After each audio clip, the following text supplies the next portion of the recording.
10, 9, 8, 7, 6, 5, 4, 3, 2, 1. Live from Swansea, this is the Twilight Show with Nathan Gynn. Borodapab Kriso Abatawi. Hello and welcome to Swansea, the Twilight Show. Meet Nathan Gynn on Teachers Talk Radio, and tonight we're talking about the play cycle. We've got Dr. Pete King from Swansea University, and we're going to be asking, are we getting in the way of play? What is play? The main stages of the play cycle, the adult's role in play, and why is play important? Tune in, talk it out, off we go. Live from Swansea, this is the Twilight Show with Nathan Gynn on Teachers Talk Radio. Tune in live at ttradio.org, or to join in the conversation, download the Podbean app and search Teachers Talk Radio. Follow the hashtag TTRadio. Tune in, talk it out with Teachers Talk Radio. Borodapab Kriso Abatawi. Everyone, welcome to the Swansea and the Twilight Show with me, Nathan Gynn. Now, as I said, we're going to be joined by Dr. Pete King. I think we've got him in the studio, so I'm just going to check in. Are you there? Yeah, evening. Oh, good evening. Yeah, I should apologise again. Last week I had someone from South Wales on the show, and I had to go through the rigmarole of explaining that it's not good morning here, as non-Welsh speakers might not have realised that I say introduction, but it's the most common, recognised one that we do. So welcome, Dr. Pete King. As I say, from Swansea University. We're talking about the play cycle tonight. But first of all, why don't we get to know you a little bit, if that's all right? And, tell us a little bit about yourself, what you currently do and how you got into it. Right, okay. Well, first of all, thank you very much for allowing me to have a chin wag with you. I generally appreciate it. As you sort of said, yeah, I'm a senior lecturer at Swansea University, and my main sort of role is I teach play, and I sort of teach play across both undergraduate and postgraduate courses, and I actually am the program director for our master's course in developmental and therapeutic play. And very much we focus on the process of play, and hence my particular interest in the play cycle. A bit of my background, Nathan, is that a lot of us who got into play do it by accident. So we don't sort of wake up one morning and think, oh, it'd be good to have a career in children's play. I think, blimey, we're talking about 1995. I actually was doing my PGCE in London, and because my degree is actually in botany.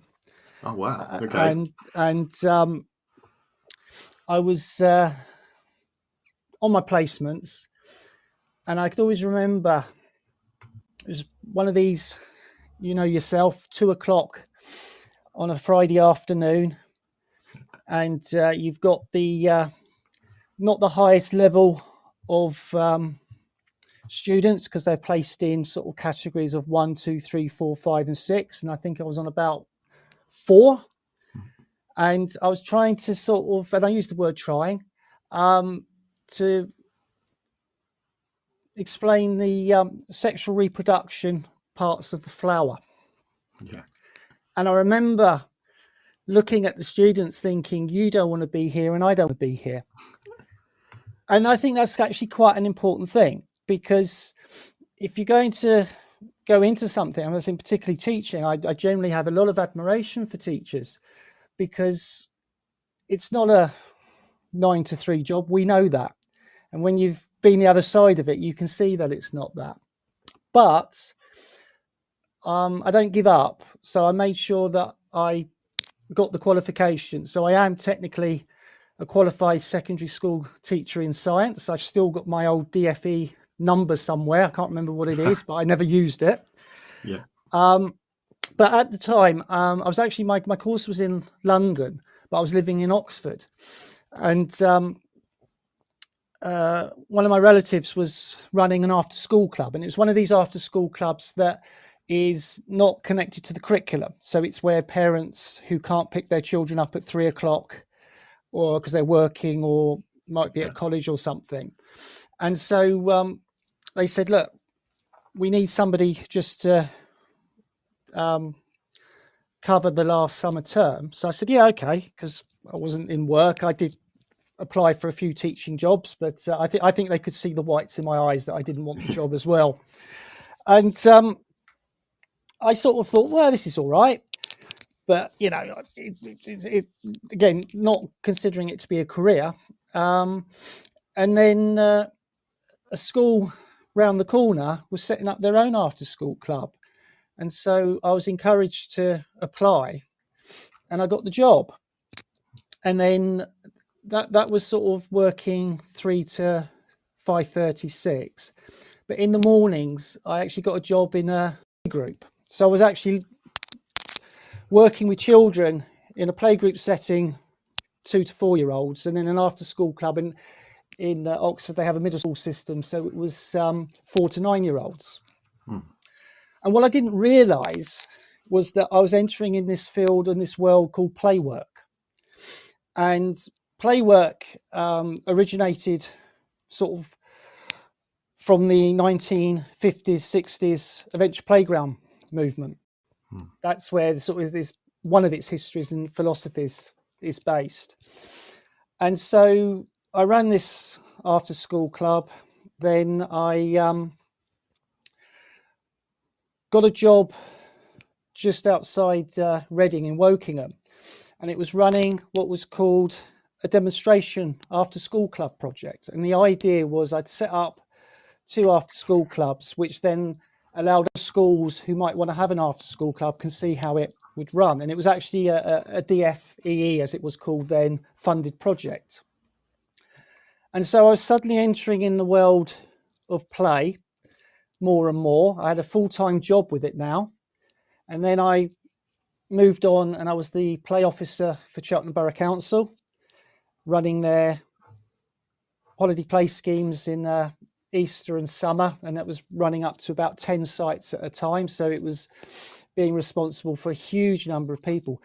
But during this time, I was sort of realizing that my thinking was changing, and I was looking at why children play, how they play, what's this interaction. So I then did a master's by distance learning with Leeds Metropolitan University, and now called Leeds Beckett. And it was a master's by research, so it was all looking at children's control and choice in play. And that developed into a PhD, which I actually did at Swansea. I did that 2008. And at the same time, this developmental therapeutic play course was set up. So I was teaching on that at the same time. And then when I was writing up, I had about 18 months where I was actually running a play project where I'm based in West Wales, in Pembrokeshire, with a colleague who was running a similar project in Carmarthenshire. And it was what was called an open access play project. And basically I had a van for play workers, and the van was just full of equipment, from sports equipment, arts and craft, to junk modelling, from the size of buttons to cardboard tubes that were 3 times the length of children. And basically we would go in the park, we'd get all the stuff out, and it was just encouraging children to come and play back in their community. So whilst I was writing up my PhD on play, and my PhD was looking at children's perception of choice and control, I was also still running and face-to-face working at times as well. And then as I completed that, I then became a full-time lecturer at Swansea. I know it's a bit of a long answer, but it gives a sort of aspect of your play practice, you dip in and out of it, but it always keeps your mind thinking about play. Now, what really interests me about sort of some of that is, I've just jotted down next to myself here, like the age group things. Because so, there was the initial part where you were you trained as a secondary school, and then play work we tend to think of it as being younger, yeah, sort of down there, and now you're back up being a lecturer working with adults. How do you find that transition between different age groups? I always find it interesting with people who move between. Right, because I think that there's two concepts here, Nathan. One, when you just think about play as something that you might observe, or you might want to see, or you interpret it. Then you've got playfulness, and playfulness is about a mindset. It's how you approach something, and I think it's that playfulness that enables you to move from one context to another. So, for example, when I was on one of my placements, I was in a school, and they said, don't worry about developing any resources. Now, I'm talking about the 90s years, so we didn't have things like the internet. Okay, so basically, I had one of these manual typewriters that you punch the keys, and that's the resource that I was making resources, because they just said, "Oh, photocopy the resource that you've got with this book," and I thought, no, because if I want to be involved with something, then I've got to be involved with it. I just don't want to be a sheep photocopying something and doing what somebody might have done a year before. So I used to make the activities quite playful, because I always felt that you actually could get the children's attention if there's something playful for them to see, and particularly with playfulness, having that element of surprise and not knowing why and what they're doing. You can actually do the same process with adults in higher education, and I do, particularly when I teach research. Research is a very dry subject, but if you introduce playfulness into it, you can actually make that subject more interesting. Not for everyone. Not everyone likes playful approach to teaching and learning, and you've got to accept that, and you've got to have that balance between playful and non-playful. But on the whole, that playful approach enables you to be in a play group at 9 o'clock, be in an after-school club with 4 to 9-year-olds, or teach in a lab with secondary school, or in the lecture theatre with the most diverse age range, ability range, and cultural range you get. But that concept of playfulness is the thread. Oh, okay. No, I like that. That makes a lot of sense to me about, how you kind of transitioning between them. Now, I should say, if there is anyone listening in live, which there is, I don't know why I said it in that way, but if you're listening in live, what you can do is you can text in questions if you're listening live in the Podbean app. You can tweet us at TT Radio Official, and we'll be able to read those questions. If you have thoughts, if you have questions, you want to share them, you can, even if you're feeling brave enough, call in and ask us a question live on air, of course, as well. Now, I wanted to sort of fire away, and you have to apologise. I have kind of prepped these questions, and I am thinking from an audience point of view here. So some of these, you might feel are possibly silly questions. Maybe I'm showing my ignorance, so I do apologise, but we'll be quick kind of through this first bit. Just kind of so people, we kind of set the scenes. So when we talk about play tonight, when we talk about playing, what do we mean? Or is that too big a question? No, it's not. Well, it is. It's a huge philosophical question, which we're going to attempt to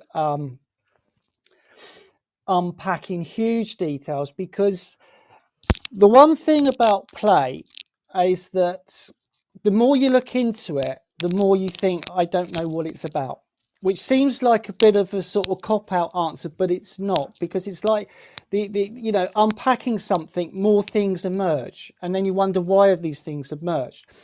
And this is why, when you look back over history, the early play theorists, what we term the classical theorists, the late 1800s, early 19th century, 20th century, they very much looked at play from a biological perspective. That there's this one chap called Carl Gross who believed that play is a practice of skills, and he uses the analogy that animals play. So if you have a kitten and you give them a ball of wool, what does the kitten do? And it kind of like knocks it back and forth, doesn't it? It kind of like pushes it to you, that kind of thing. Yeah. So why would a cat need to develop skills like that? I don't know. I always is it not like catching a mouse or something? Is it not Precisely. like a life skill? What does a cat do when it catches a mouse when it's older? It does exactly the same thing that it's done with the ball of wool. So that's why Carl Gruss believed that play was a practice of skills. And I think there is a strong element with that. I think that the more you allow children to play, the more potential skills. And the more recent sort of research with that is about the neuro development, the synapses, because the brain has this wonderful capacity of saying use it or lose it. So if the brain's not being stimulated, it's not going to make these neuro connections, and play enables those neuro connections to be made. So this is why having a rich environment where children can manipulate, shape, destroy, create, is creating those neuro connections. Because the other beauty thing that we have as a species is that when we create something, it changes our thinking, and then it makes us change what we want to make. And that's why we live in such a complex world, as opposed to if you look at other animals, for example, a beaver, it will make it set and then it's happy. It's got its house. Whereas we have a house, but we're always fiddling with it, aren't we? We get the drill out because we want to put a shelf or something. We're always modifying and changing the environment, and play enables children to do that. You've also got the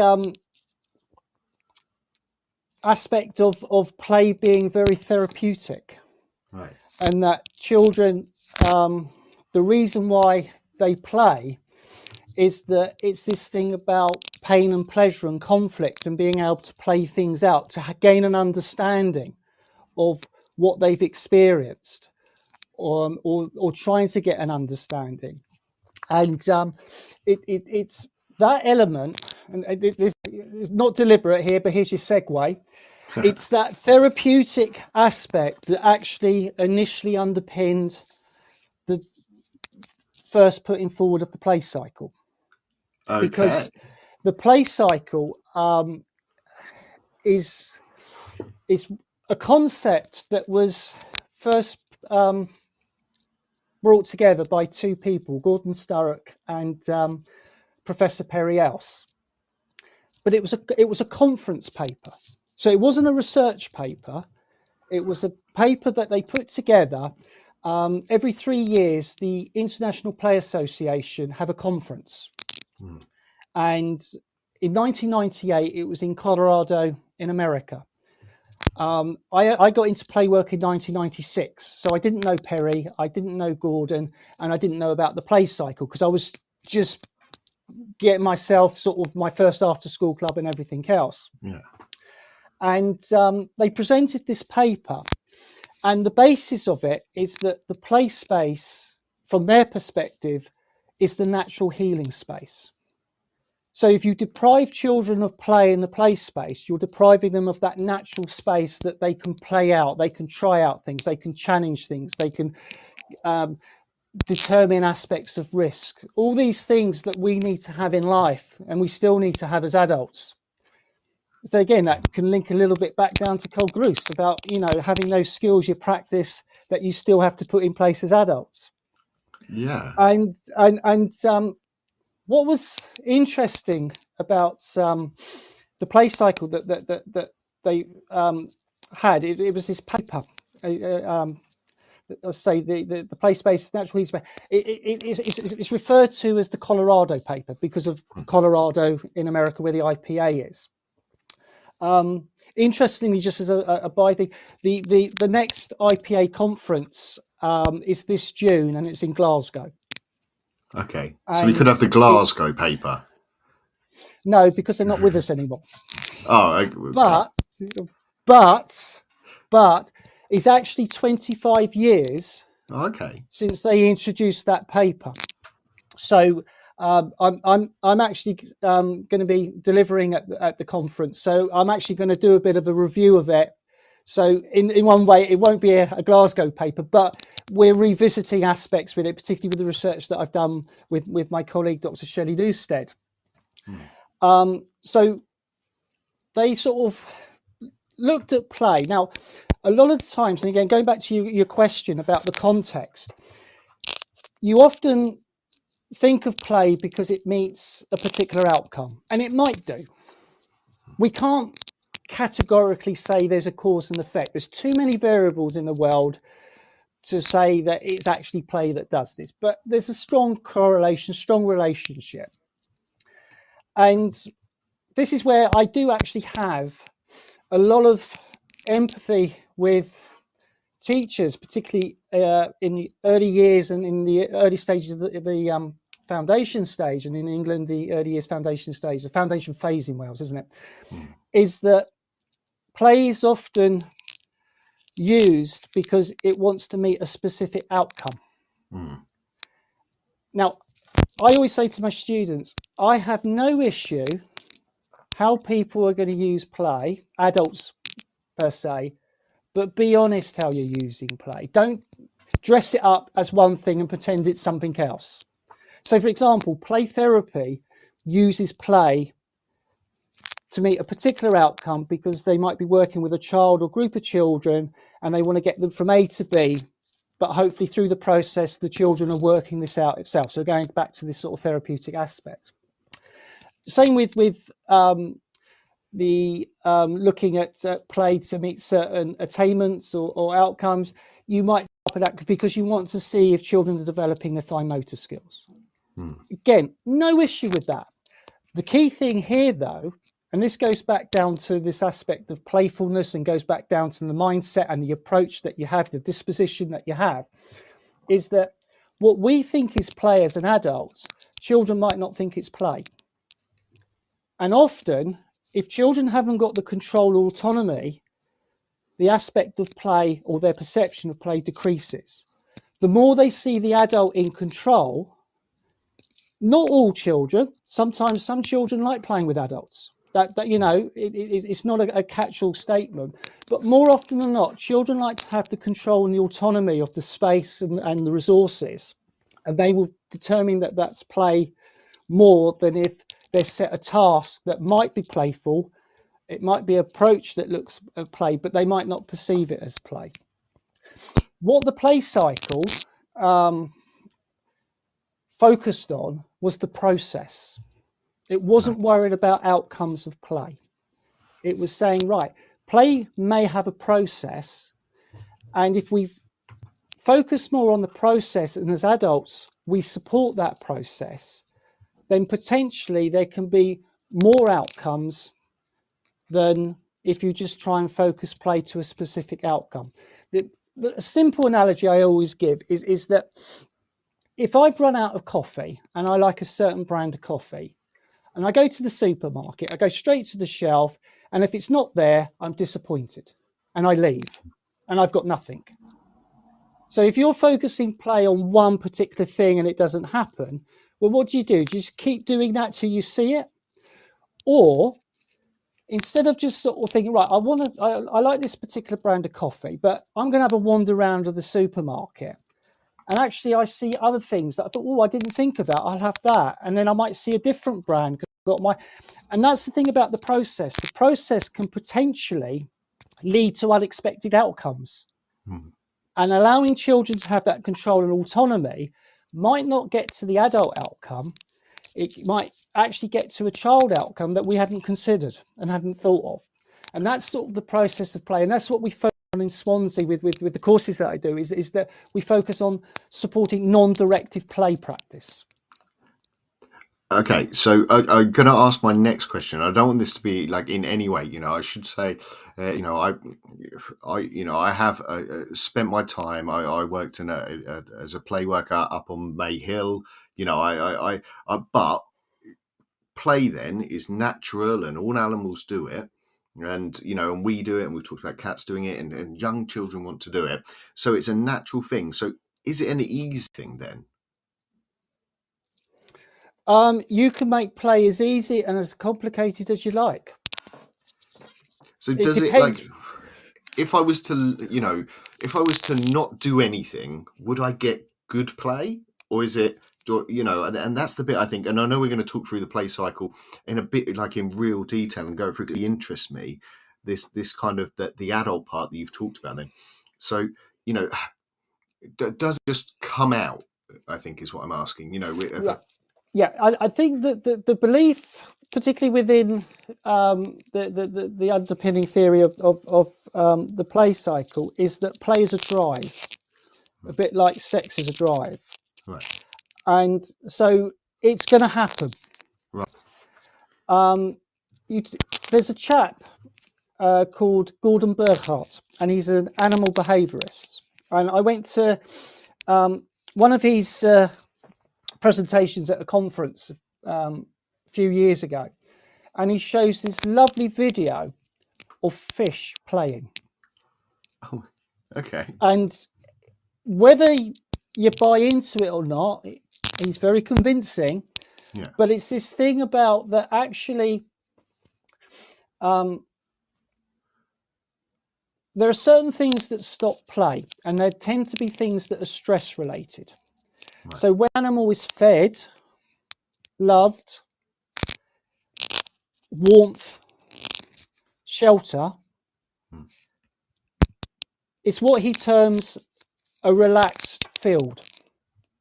So that there are less stresses, and then when you've got the less stress, that's when animals play. And if you think, actually, that's the same with children. That the less stressed they are, the more chance they're going to engage in play. And often, society puts those constraints on that reduces the relaxed field. Okay. We get just a little bit of crackle there, I think, on your microphone. I don't know if it's rubbing on something as you talk, but yeah, there's just a little bit of crackle there. Right. How's that? Do you know what it goes? So I don't know if you're dancing around as you speak to us, maybe. No, I'm not. I'm sat down, but what I would say is I'm in West Wales and our internet is still the basics. So you're just going to have to bear with me.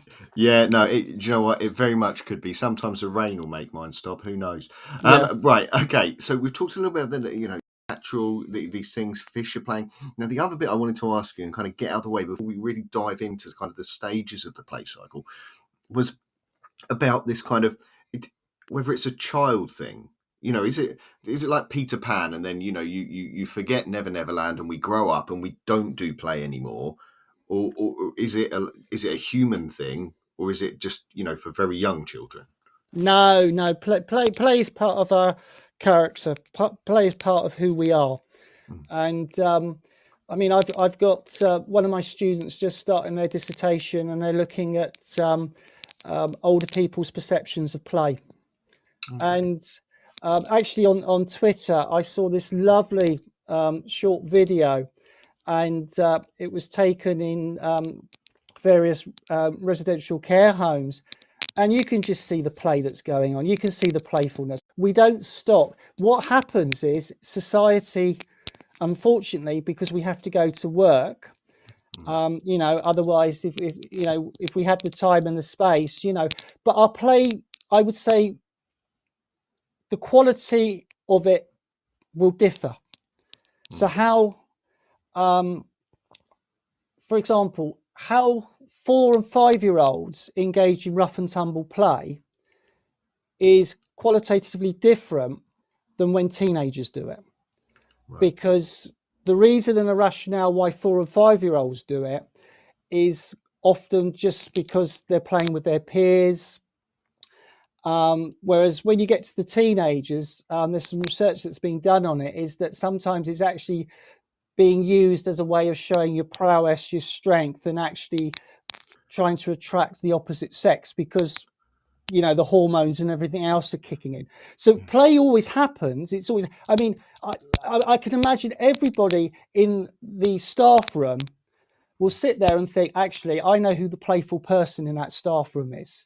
I know the one that might do the little jokes or pranks or can come out with the really funny comments. We have the relatives that do that. And actually, the interesting thing I find is that children pick up on that.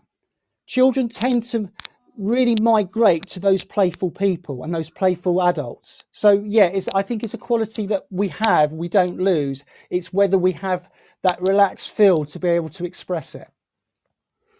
Okay, right. I think I have a good grasp now, right? And we I think I am ready to dive into kind of the intricacies of the play cycle now. But just before we do, I want to give a bit of a shout out to John Cat Educational, who help us out with these shows, and we're just going to hear a little bit from them about the wonderful kind of books and offers they have on at the moment. So we'll just hear a little bit from them. This show is brought to you in partnership with John Cat Educational, a leading publisher of books, directories, educational guides and magazines specifically aimed at forward-thinking schools in the UK and beyond. Have you checked out their latest releases? Don't miss out! Visit johncatbookshop.com to explore their full range of titles and advance your own professional development today. Happy reading!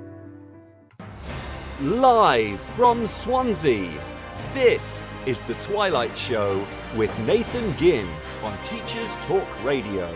Tune in live at ttradio.org, or to join in the conversation, download the Podbean app and search Teachers Talk Radio. Follow the hashtag TTRadio.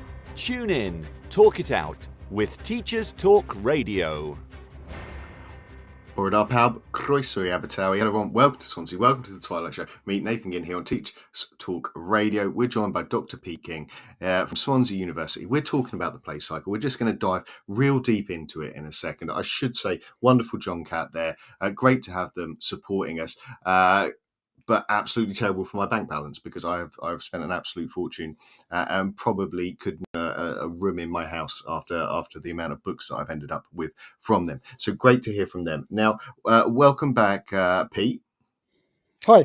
Oh, still with us. You panicked me for a second there. I always have these moments of kind of, sort of jarring panic as we come back from any break that maybe someone has just left off, but is still with us. And you've explained, you've fielded some of my potentially silly questions, I guess, or maybe they're common questions, but certainly some of those starters to get us going. And now what I wanted to really do, because I found this incredibly interesting, I know I saw sort of the video animation that was put together of the play cycle, and I was looking at it, and as I was watching, I was recognizing either things that, maybe this ties into the, you're sort of saying about adults as well, some of the things that I either use with my young children that I've got, but also I work with teenagers now, and that kind of interpersonal thing that we do when we're first meeting them to get to know them, to find boundaries. There were parts of this that I found, really interesting and recognized about things that I do. But it's kind of to start off then, for people who maybe haven't seen that animation, haven't maybe read any of the work, can you talk us through the kind of stages of the play cycle? Yeah, absolutely. Right. So, as I sort of mentioned earlier, the concept of the play cycles within this paper called the Colorado paper, and the stages that they, Gordon and Perry, proposed, they actually had them. The first stage they called the metalude, then the play cue, the play return, the play frame, loop and flow, and annihilation. And what I've sort of always start with the starting point with how both Perry and Gordon positioned these, what I call the 6 elements of the play cycle, because in 2018, so 20 years, when the Colorado paper was first presented, I was chatting to my my research colleague, Dr. Newstead. Shelley's based in England. We rarely meet face to face, but that's the wonders of the internet. And I said to Shelley, we got the play cycle. It underpins professional play work practice. Play workers under their national occupational standards have these 8 play work principles, and you can see the play cycle and the process of play is integral. In fact, they say the adult role is to support the process of play within the play work principles. And I said to Shelley, I said, well, I've been doing a bit of reading where aspects of the play cycle, the play cue, the play return. I've been looking around and in the published text, like the textbooks and things like this, I said, there seems to be a variation. A little bit like if you whisper in one person's ear, by the time it gets to the 20th person, what's been said might have a different meaning, a different interpretation, or just completely different as it is. And I think for me, that I felt that's what the play cycle was happening. And the thing with the play cycle is that if you've got it within the National Occupational Standards and the playwork principles to support professional practice, you've got to have consistency. So how are people interpreting the play cycle from the theory, original theory in 98 to 2018? So Shelley and I did 2 studies. We did a study with play workers and we did a study with childcare workers. And part of the study, we said, right, here are the 6 elements of the play cycle. So we still use the metalude, loop and flow, cue, play return, play frame, annihilation. And we said, look, without looking at anything, these were online surveys. We said, without looking at anything, write down what you think these meant. And by doing also a literature search, I could see how the variation for each of these elements are. So the nub of it is that we redefined the definitions of those 6 elements. Nobody understood what metalude meant. And it's one of these, because it's the metalude, meta, higher, lude, ludic meaning play, you can't observe it. It's something that's internal. And people didn't understand that. They didn't understand what the word meant and everything. And it's like, well, there's no point using words if there's no meaning that people can't have, particularly if they're trying to put something into practice. So we replaced metalude with the word pre-cue, because the idea that most people had with the metalude, well, it's an idea or thought to play. So we simplified it. Everyone understood what a play cue is. So a play cue is a signal to play. So it can be verbal or non-verbal. So for example, oi, Nath, throw the ball over here, cue to play. Yeah. Or you could be working with some children at a desk and you suddenly realise that there's someone over your shoulder.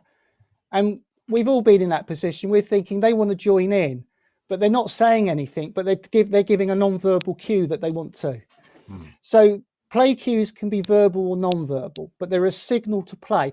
And the difference between the pre-cue and the play cue is the pre-cue is internal, so we can't see it.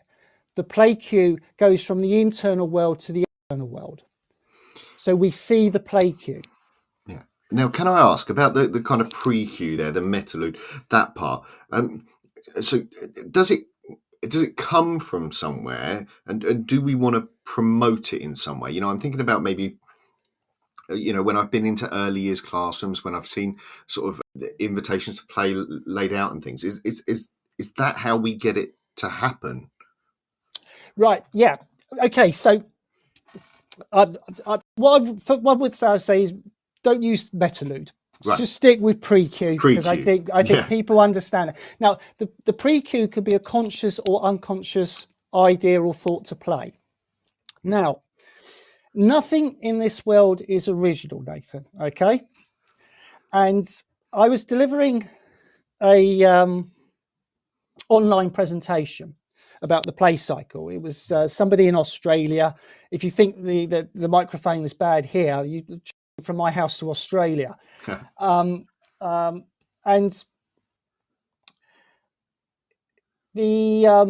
it was recorded, and somebody sent the link out on this play network. And mentioned the chap before, Gordon Burkhart, the animal behaviorist. Yeah. He saw it and he responded to it, and the person sent me the email.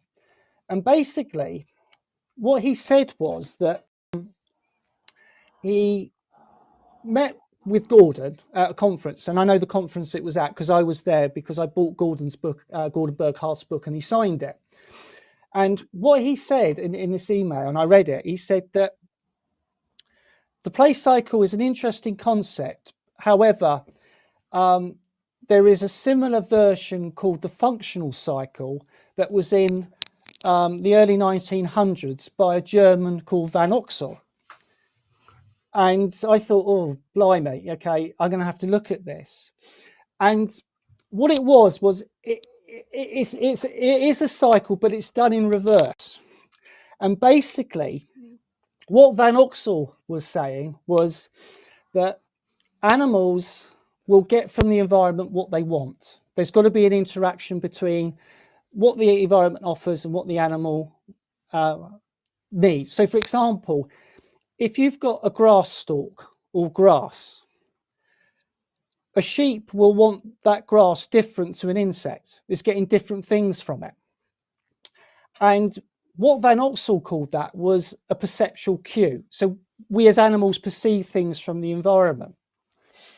And when I was reading this I'm thinking, right, okay, so Van Oxel's looking at the environment first, that there's something that we perceive, and he's called it a perceptual cue. And I'm thinking that is what can stimulate the pre-cue. Something from the external environment can make us consciously or unconsciously think, I want to play. And we've got this lovely theory called the theory of loose parts. Early years practice, schools, you say the word loose parts, and I'd say 8 times out of 10 people say, oh yeah, I know what loose parts are. It's a lovely concept, but the basics with it is that the more things you got in the environment, the more chance you got children to play with and manipulate.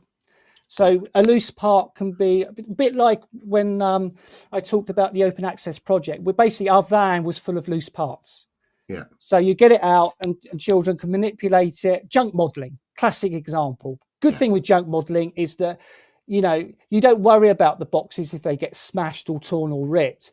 But actually for the child, what they're getting out of it, sometimes the process of play is much more than an outcome. You know, this is why when I used to pick my children up from playgroup, yeah, it was great what they made, but a lot of the time I felt that they were making it for the adult satisfaction of when you pick your children up, oh, look what they've made, where I was more interested in the process.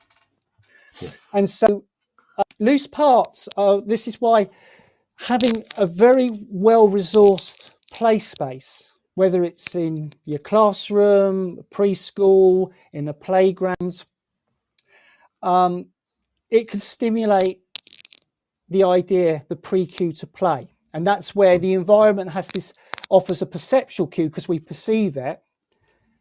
And then we think about it, pre-cue, it's internal, and then it might issue a cue out to play. So does that sort of answer your question?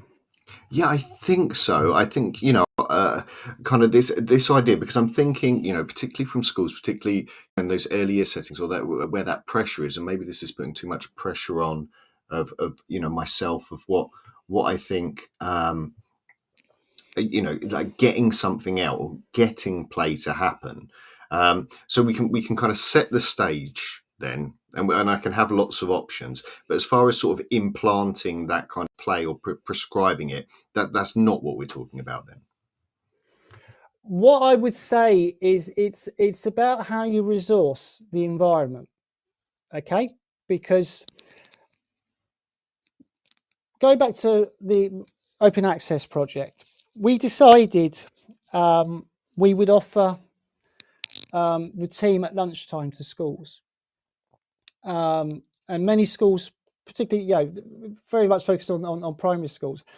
And so if you think about often the lunchtime, there's not a lot of resources in the playground, but that's the time that children have that space to play. That's their time away from the classroom. They can interact with their peers. But often things aren't able to happen because schools are very much tight for resources, and the last thing often that happens is having things during the break times.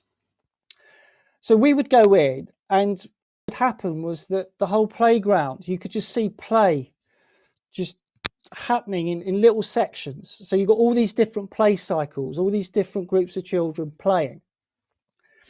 And one of the things that we actually had feedback, particularly from the head teachers and that, was saying, actually, when you come in and you resource the environment and children engaged in play, we're having less issues about behaviour. And boredom's easy to set in, and also the constraints that you have.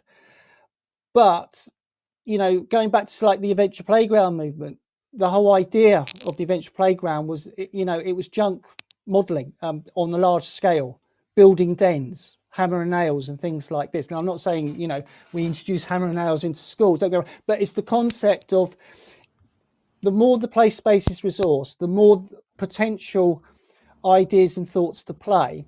And we see that as a play cue. And if we see a play cue, we pick it up and we give what we call a return.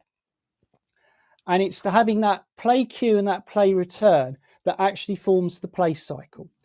And it's one of these things, Nathan, that people will say, yeah, but we've been doing this for years. And it's like, yes, but what we're doing now is we're giving the theory to support what and why you're doing and how you're supporting play. And particularly if, you know, there's sometimes there's a notion that, you know, adults who work with children, if they're not playing with the children, they're not doing their job. Well, actually, providing they're doing an observational, you know, the less the adult does in relation to play, I think the better the job that they do, because they're allowing children to take the control and the autonomy of the play. And so with that as well is that you can then observe more children and see more play cycles happening. Because the thing with it is that, you know, you could have 20 children and you could have potentially 20 different play cycles if they're playing on their own. But play is a social thing. So you tend to have more play as a group, but you could have 4, 5, 6 play cycles going on at the same time. The skill of the adult is to ensure to keep these play cycles intact. And that's where the play frame comes in. Because often play has a boundary, and it could be a physical boundary or it could be a non-physical boundary. A bit like a word game. You can't, you know, children can play on a word game, but there's no physical boundary with it. Or that, you know, your children could make a den under the table. So that table is the play frame under the table because it's got a distinct area. And the key thing is that the play frame can help keep the play cycle intact. When children play, sorry, go on. Yeah, so I'm just imagining there in my head, I'm picturing, you know, because you mentioned it, the table and it, you know, it's sprung. That's what my boys will do. You know, I've got young boys.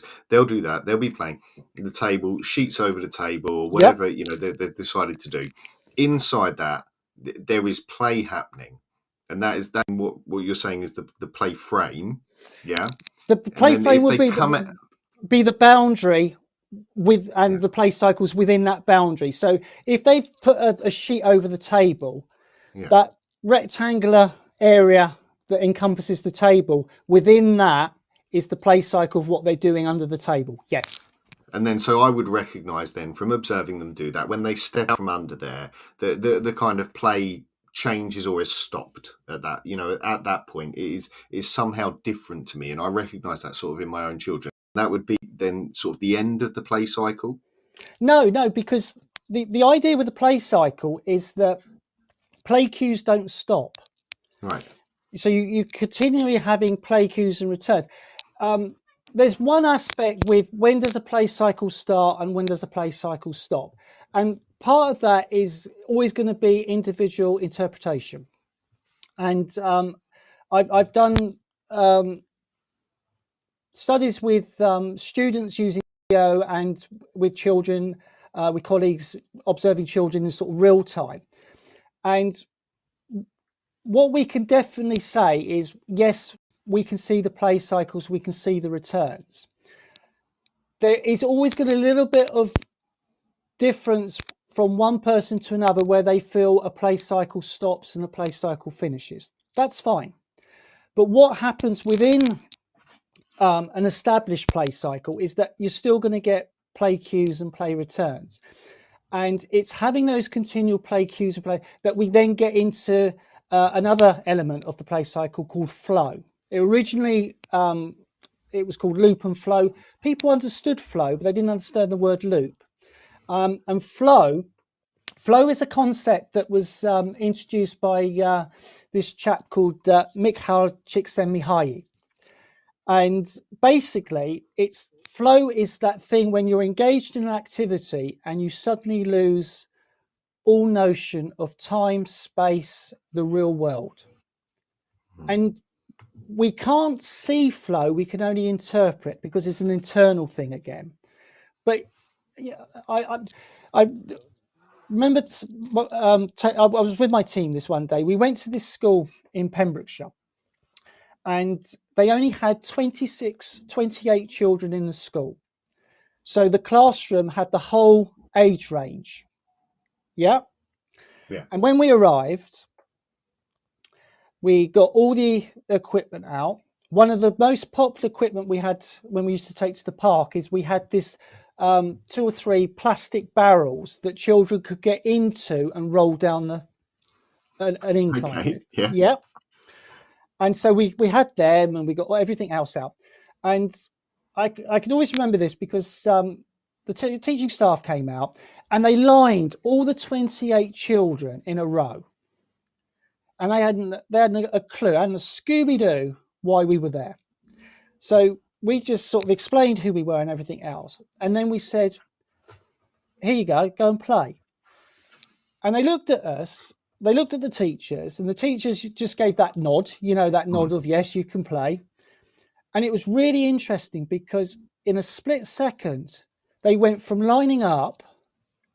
You can see the cues that they were giving to the equipment, because the thing with a play return is that it can be a return of verbal, non-verbal from an adult, or actually the return can be a non-human piece of equipment, because children play on their own.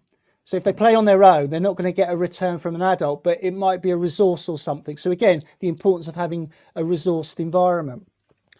They got into whoever they were going to play with, they got what equipment they wanted. And suddenly, from lining up as a row of 28 to the most busy noise and everything else, however, you could see they were in flow. They suddenly forgot that they were in school because they had all these equipment. And what I would say was the teaching staff were wonderful, because they let the children go in the barrels because there was a slight incline on the playground, so it was safe enough. So play cycles will only finish when whoever's in it has no more meaning to them.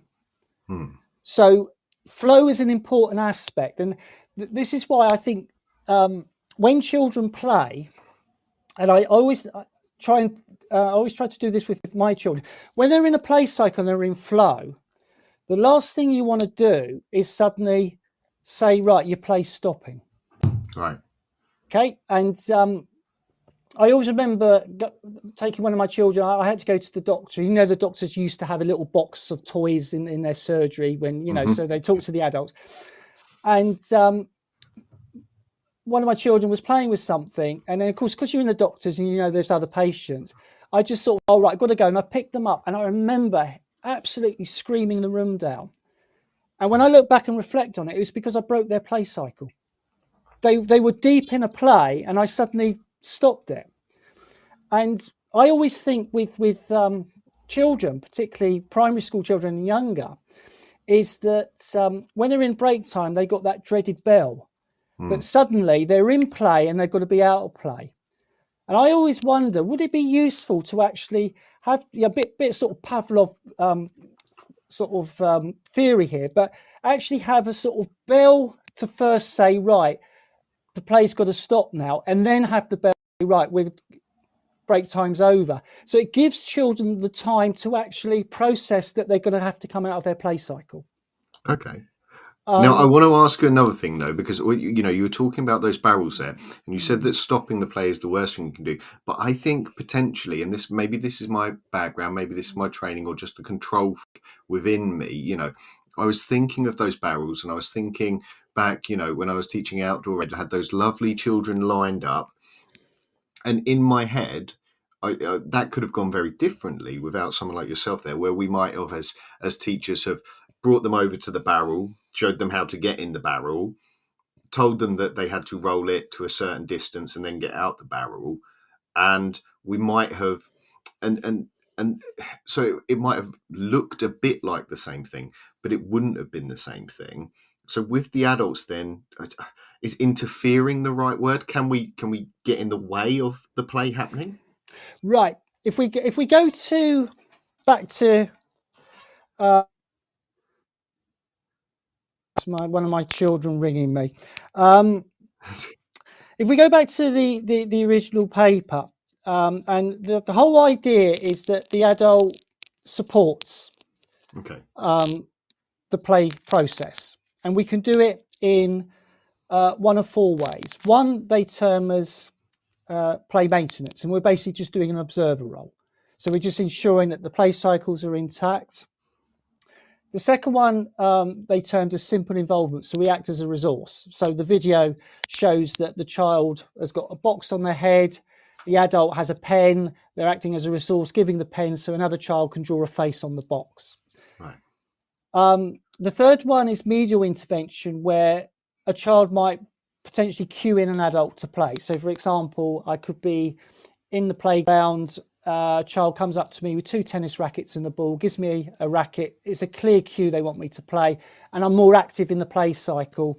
And then you can have more complex intervention, particularly things like if you're in some kind of role play or management play with children where you're playing a character. So as long as you're the adult supporting that process, you can be active in the play cycle. The key thing is that you don't take it over. And right. I always say that play cycles are quite fragile, and there's always going to be a power thing. And also, if you're using play and a play cycle for a particular, as we came in with, objective, attainment and everything else, it's not so much interference. The term that Sturrock and Ellis used, and it is still very much used today, is adulteration. Right. So we have the risk of adulterating a play cycle for an adult objective and agenda, as opposed to supporting it to enable children to be able to have that control and autonomy. Now, one of the things I wanted to ask about that, sort of leading on from that, is, and this might be sort of more opinion than I don't know if there's sort of evidence behind this, but certainly in my experience more recently, and particularly this was in England, at break times and play times, there was an expectation that somebody, whether it be an external advisor or one of the bodies that inspect us, coming in, wanted to see children doing things at break time. So there was this kind of push of the adults, the playtime supervisors, whatever they were being called, would be leading or having organised activities. And I asked on Twitter, just a small poll it was, but it was 45% of people who came back said that their school was running like organised adult-led activities at break time. And do you think that maybe does that get in the way of the play cycle then, based off what you just said? The bottom line is always going to be, does the child perceive it to be play or not? Right. Children actually having something that has a structure, organised, they're very happy with that.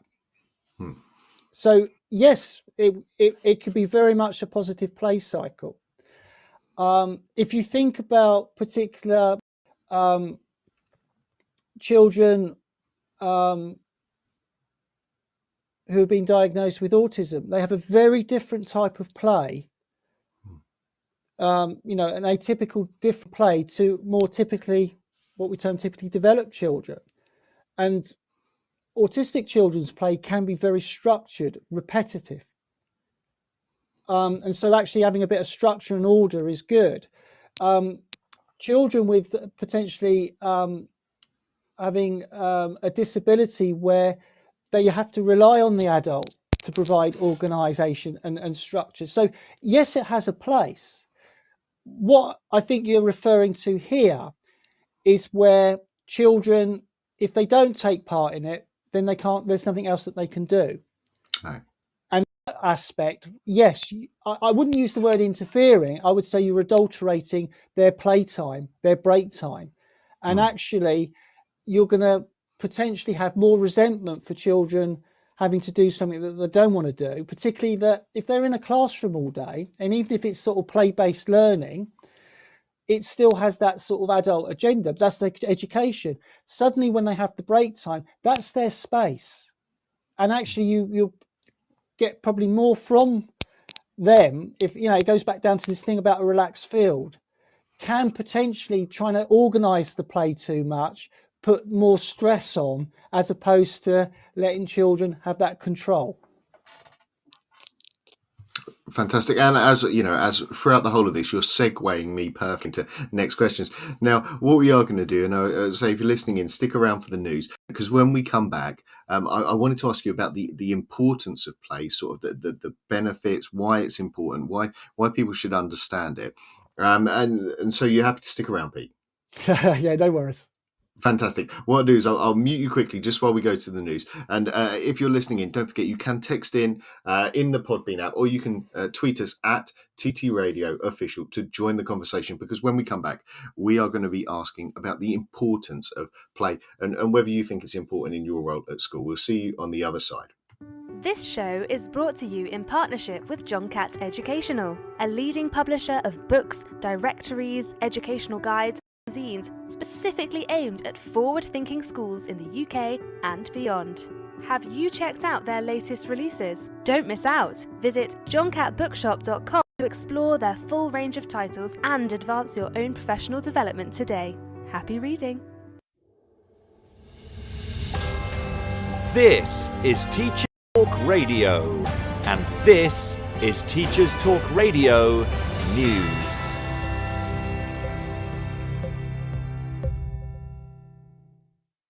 Education Secretary Gillian Keegan has addressed school leaders at the Church of England National Education Conference. In a speech that recognised the achievements of Church of England schools and of teachers and leaders in schools across the country, she defined education as something that lets you do things you couldn't beforehand. She also reflected on her own experiences of being educated in a faith school, although it was a different denomination, Catholic.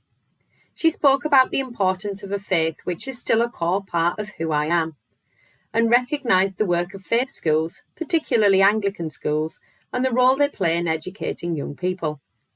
She described the Church of England as one of my department's most valued partners, as the largest provider of academy trusts. Ms. Keegan went on to say that her department would protect the schools so that when they became academies, they retain the statutory freedoms and protections that apply to church schools. She also used the speech to comment on standards and said, "I agree with the Prime Minister on Maths to 18, and praised a former teacher of hers, Mr. Ashcroft, who helped her realise my one opportunity."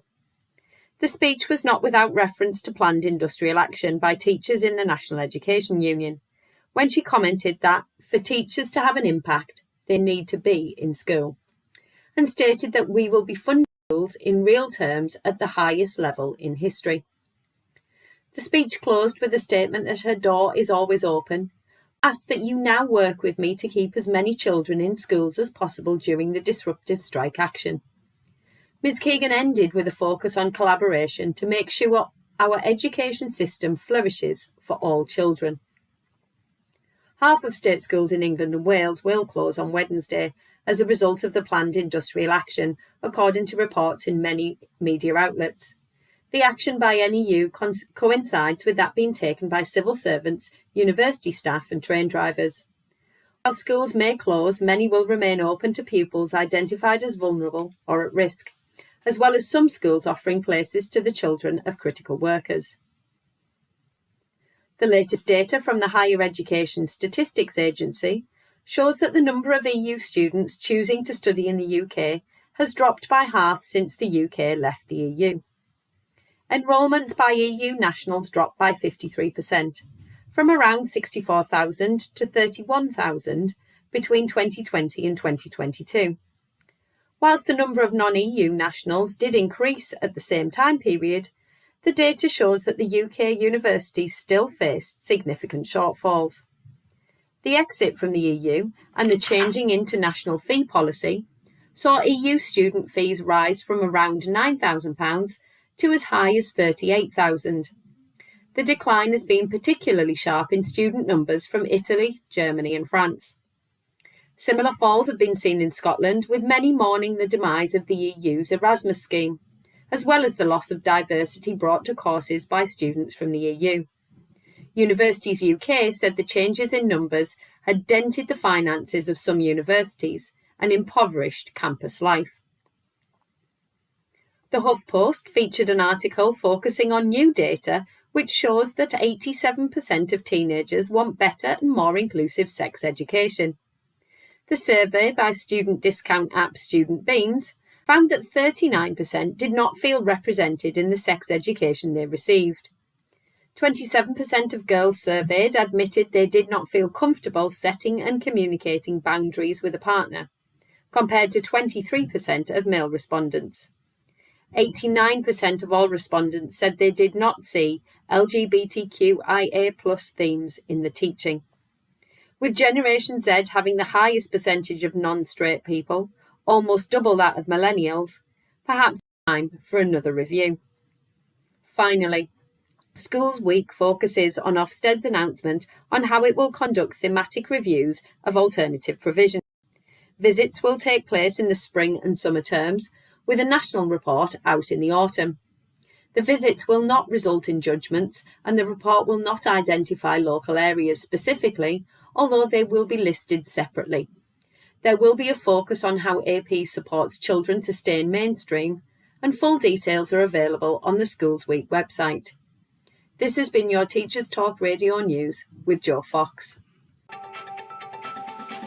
This is 2 Minute Tech with Steve Woods, your tech briefing on Teachers Talk Radio. Hello, this week I'm going to talk about GDPR, an acronym that has bounded around and caused quite a stir when it was first introduced back in 2018. GDPR stands for General Data Protection Regulation, and it's governed by the ICO, which is the Information Controller's Office, an independent body set up by the government to uphold information rights. Thanks, Steve. That's crystal clear now, I hear you say. What does it mean to the general classroom teacher? Well, your school will have a policy, which you will have signed somewhere to say you've read it. If you haven't, it might be worth taking a look. In it, there'll be an outline of measures to protect data, and usually a process of investigation in the event of a data breach. A data breach in a school is when personal data is compromised, and a person can be identified, for example, first name and last name. In a school, breaches can be as serious as the introduction of ransomware, where data is locked by a cyber attack, or as simple as the wrong letter being sent to the wrong carers. Now the question is, how do we protect ourselves? First, if you're still wandering around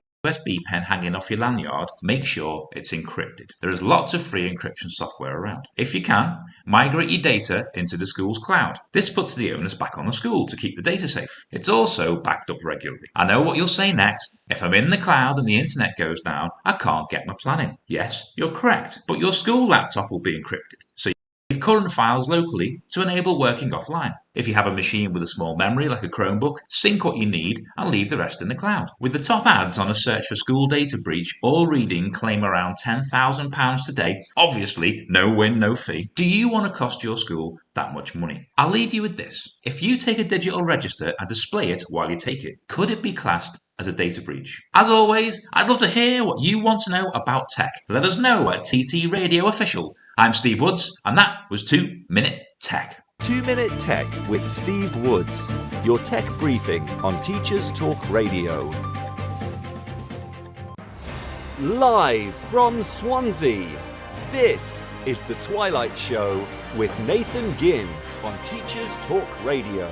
Tune in live at ttradio.org, or to join in the conversation, download the Podbean app and search Teachers Talk Radio. Follow the hashtag TTRadio. Tune in, talk it out with Teachers Talk Radio. Morida Pab, Croeso i Abertawe. Hello and welcome to Swansea and the Twilight Show with me, Nathan Gynn, here on Teachers Talk Radio. Now tonight we're joined by Dr. Pete King from Swansea University. We're talking about the play cycle. We're talking, are we getting in the way of play? What is play? We've asked, do other things do it. Like I was going to say animals there, but we even talked about fish. And what are the main stages of the play cycle we've talked about as well. So if you're joining us live, don't forget, you can find this show and all of our other ones back on ttradio.org/listenback or on Spotify, on Amazon. So if you've missed the start of the show, don't worry, you can catch that up later if you can, but stick with us now because what we are going to be talking about, and you can join the conversation live in the chat if you're listening in Podbean as well.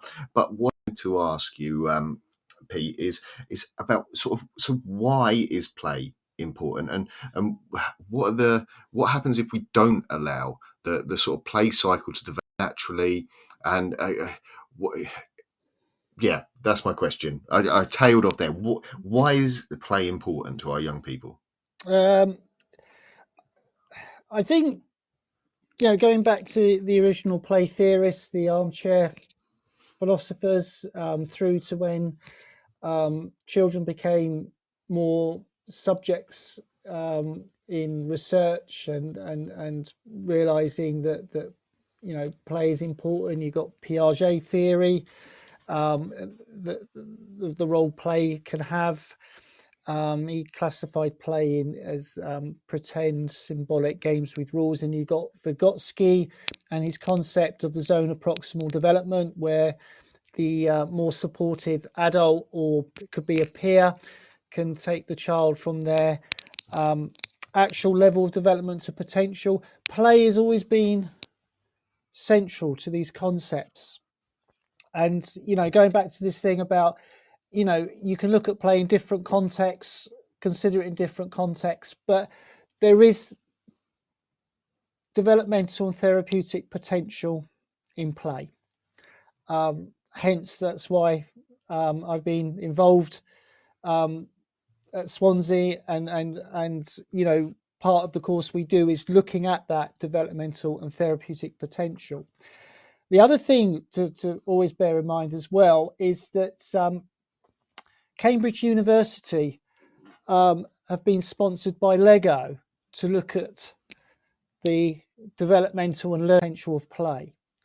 So if Lego are putting that amount of money in to one of the most leading universities, then you know that play is important in children's lives. I think I think we sort of tapped upon it at the beginning, but what we got to be careful about when we interpret the potential of play is that we can't categorically say there's a cause and effect. Right.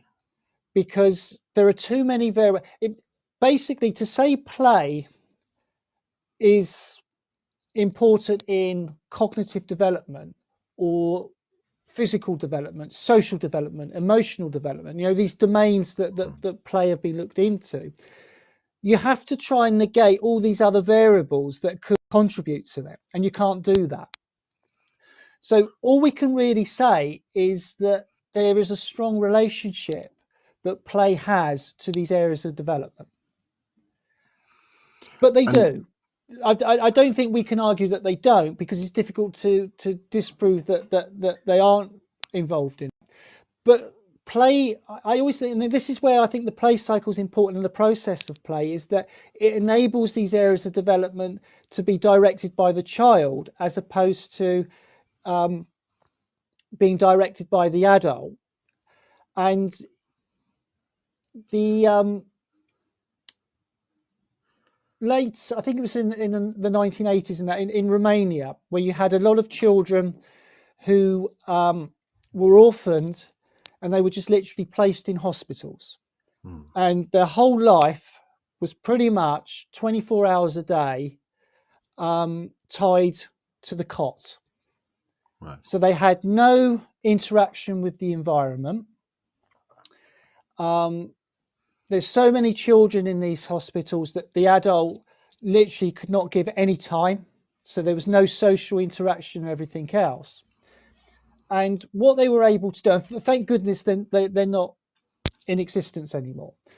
But what they were able to show, because of evidence, that for the same age child who was in an orphanage with no stimulation compared to a child who had that stimulation being able to play, the MRI scan of their brains showed two very different brains. And this goes back down to, well, play can stimulate different aspects of your brain to make these synapses. The importance of outdoor play, because children do need to have that physical. Rough and tumble play, I think, is integral, but it's one of those that's just banned. And it's banned because it's perceived as play fighting and fighting. Well, it is play fighting, but the important thing with rough and tumble play, and this goes back to I can't think of the person. He did an observation of primates in a zoo in the 1950s. And basically what he noticed was that primates had two types of face. One face was sheer aggression, and you could sense that it was a real fight. The other, he termed as the play face. And there were certain characteristics of the face that actually was sending that signal, sending that cue to say, I'm going to fight, but it's not a real fight. So primates do that. That's what rough and tumble play can do. And often with rough and tumble play is that the more able child sometimes lets the less able child win. So you're actually getting a lot of social and emotional development going on just in that one type of play. But it's often play that is stopped. Now, there's two things I want to ask kind of off the back of that, because I find that kind of, that, you know, you've mentioned a few times this kind of observational, the subtlety of it. And that must mean, is there something within, you know, say, you know, doing some work, developing play works and stuff like, is there something within that then that you have to be, you know, maybe is attunement the right word, that kind of awareness of seeing body language and subtle clues a bit more? Is that something that's important, something that you can train? Do you know, can you train? You can make people aware of it, but I think it goes back down to this playful disposition. And when I look at my colleagues in the playwork field, I see certain characteristics that sort of define them. And I think it's the same I've seen in working in play groups, working in an after school club, is that we've been doing this all the time. We're not introducing anything new. All we're doing is providing a theoretical structure on something that I think we naturally do when we work with children, and particularly when we can support play. And the other question I'd ask, and this, you know, maybe this is a reflection of the way that certain curriculums, and I will say that certainly my experience with the curriculum in England sort of is pushing more, and I tend that, including sort of the early years framework as well that exists there, or how people interpreted the early years framework, and maybe schools kind of changed its meaning somewhat. But is there a difficulty then, in particular those early years of primary, where early years practice hits school, for want of a better word, and I'm doing inverted commas around that, because it sounds like this is really hard then, and I'm thinking when I was a school leader that I need, you know, and this sounds terrible, but this is the curriculum to some extent, children to jump through certain hoops, and play isn't going to reliably do that for me. Does that make sense? It does, and I think what you're highlighting here, Nathan, is work that was done by Elizabeth Wood. I think she was at Leeds, and basically, you've got policies and procedures, and policies and procedures are written by people who may not be face-to-face practitioners anymore. But you're actually asking those who do the face-to-face work to implement something that maybe they don't particularly believe in, don't particularly agree with. But at the end of the day, if you're paid to work in an environment, that's what you're paid to do. And that's, again, why I think, you know, I would never criticise teachers' use of play, because sometimes the constraints are put out of the teacher, a bit like the play being taken out of the child's control. The actual way of setting up the play environment is taken out of the teacher's control. And I totally get that. What I would say is that there is this concept called play-based learning. Right. And a study that was done, I think it was in America, but it was focusing on the concept play-based learning, was that they did some interviews and things with early years practitioners. And there was sort of three main sort of headings, themes. One was child-led, which was at one end of the continuum. Then you had adult-led, which is at the other end of the continuum. And in the middle, you got collaborative. Right. And the collaborative is where you've actually got the child and the adult playing together, but not one controlling the other. I think it was Siraj Blatchford who came up with the term sustained shared thinking. Right. And so I can see in relation to the play cycle that child-led, that's where the adult is having that play maintenance role, being an observer, having that simple involvement, just acting as a resource. Collaborative, that's where the adult become more of a play partner. And being a play partner, you're trying to negate the power aspect, the power that the adult can have over the child, so that you're allowing the child to share their ideas, but then the adult sharing that, but not worrying if the adult ideas are being taken up or not. Right. And that's where I think the play cycle can fit in to play-based learning, is because you can still support the process of play. It's when you get to the adult-led, the other end of the continuum, that's where play is often, it's actually work disguised as play. That was a phrase termed by Gynn in America. And I think it's a really good phrase, because a worksheet is a worksheet. And as much as you try and disguise it as play, it's still a worksheet. Yeah. And I wanted, because we were rapidly kind of approaching the end of the show here, I wanted to think just, and this is maybe like a magic wish for you, that if we've had a chance to really discuss, and it has been truly interesting for me just to, and thank you for putting up with some of my probably, infantile questions at the beginning about not understanding, what is play, who plays, all of those things, because it is something, and I think you said at the start that, it seems simple until you kind of start unpicking it, and then it turns out that actually there's a lot to unpack, a lot to unpick, a lot to understand. But if you could sort of click your fingers, as it were, and people, whether it, I guess, be parents or teachers or people working with young people could sort of think about play in a different way, or understand this about play, what would it be that you wanted them to take away? Generally, I would say, look at what they do in Scandinavia. They don't worry about sort of the real formal education to children of 7. So just children play until they're 7. Simple as that.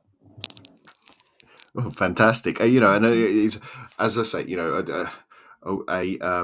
a wonderful conversation, Louis. As I say, I found it really interesting, and really things to really sort of pick and think about. And I'm sure that there will be bits that I come back to again and again. Now, if there are people who sort of are catching this at the end, or still have questions that they didn't manage to get in live to us, is there some way they can reach out and sort of ask those questions? Yeah, I mean, if I'm allowed to give my work email address, people can always email me. Yeah, by all means. Yeah, it's p.f.king@swansea.ac.uk. I'm also on Twitter as Dr. Pete King. That's another way that people can access me. But yeah, I mean, anybody who has any questions or anything, relating to play, more than happy to try and respond. Well, the bit that I'm really interested in, we do not have time, unfortunately, deep into this. But the bit, when I said that is something that I recognised about this, about how I build relationships with young people. And is there is that something that comes from play? Is am I on the right tracks there? That I'm, sort of by being playful, maybe as you described earlier, or elements of this play cycle, putting out play cues to the young people that I'm trying to engage with. Is that sort of a human communication thing to build Yes. relationships? Yeah. One of our ex-students, while they were studying, they have a placement element. They were working for a offending team. Okay. So you've got very much adults, but you've got actual or young people, I should say, who obviously going through certain aspects of their lives. But actually, they were using play in their interaction. So even though they were doing, outward activities and things like this, actually it was focusing on the process, the playfulness, and everything else. Yes, it is, because the thing is that if you send a cue out, it doesn't mean you're going to get a return. And the only way you're going to know if you're going to get a return is by sending that cue. Turning it the other way round, sometimes a child might send a cue that actually gets interpreted as inappropriate behaviour. One of the things we've done with this study, Shelley and I did, other aspects with it, we asked people, has the play cycle changed elements of your practice? And a lot of people said that it made them think different in relation to behaviour and, in aspect, inappropriate behaviour and play behaviour. And they suddenly thought that actually what the child was doing was issuing a cue. However, other children weren't interpreting it as a cue, but as the adult, if we interpret it as a cue and try and form a play cycle, then it goes back to this thing I was saying to you about the head teachers when we used to resource the playground. They were dealing more with play behaviour and less within what we'll term as an adult phrase, inappropriate behaviour. So it absolutely is about, the thing with play is that, let children play on their own if they want to. Don't force children to play in social groups. However, most play is social. And so a play cue is a signal. It is a social signal, because if you're sending it to someone else. I think could have done another hour and a half on the end of this, and I find that work really interesting about working with the young offenders as well, particularly as we started off when I was asking about whether it is just young children or whether it's all humans and all of those things. It's been so great to talk to you. Thank you so much for coming on tonight. No problems. I'm happy to come back. I can talk for play for days. Well, it is an absolutely intriguing topic for me, and so interested into what we do, and probably I would say touched on very little. And I'm someone who trained as a primary school teacher, where actually the early years is an element of that, and these things exist, and it wasn't something that I had was overly familiar with at the time. So I think from that perspective as well, really, really interesting. Can I quickly just throw one last thing in, Nathan, because it's relevant to what you're saying, is that the Welsh Government have just published the early years non-maintained curriculum. The play cycle's in there. Fantastic. Well, there is a start. It would be interested. I'd be interested in how that, because I haven't talked to early years professionals in a long time. I know when I was leaving England, they were just in the process of changing the early years framework, and that's kind of when I stepped off. I maybe should look back into that as well and see what these differences are occurring, because the differences in approaches between England and Wales really interested me as well. Now, we will say from here in Swansea, it is Nostar, as we say in South Wales. Beats a Nostar to you. As yourself. Thank you very much. And if you're still with us live, don't forget tomorrow we've got two shows on. We've got John Gibbs and Mark. They're on at 11 a.m. and 6 p.m. So check those out. If you're listening back in iTunes or in Spotify or on ttradio.org/listenback, don't forget to check out our other shows and use that search function on the top of the website where you can type in play. You'll come up with all of the shows that have been on TT Radio over the past years and years actually now. So you can find them there, over 1,000 to search back. So from here in South Wales, Nostar, good night, and we'll see you all next time.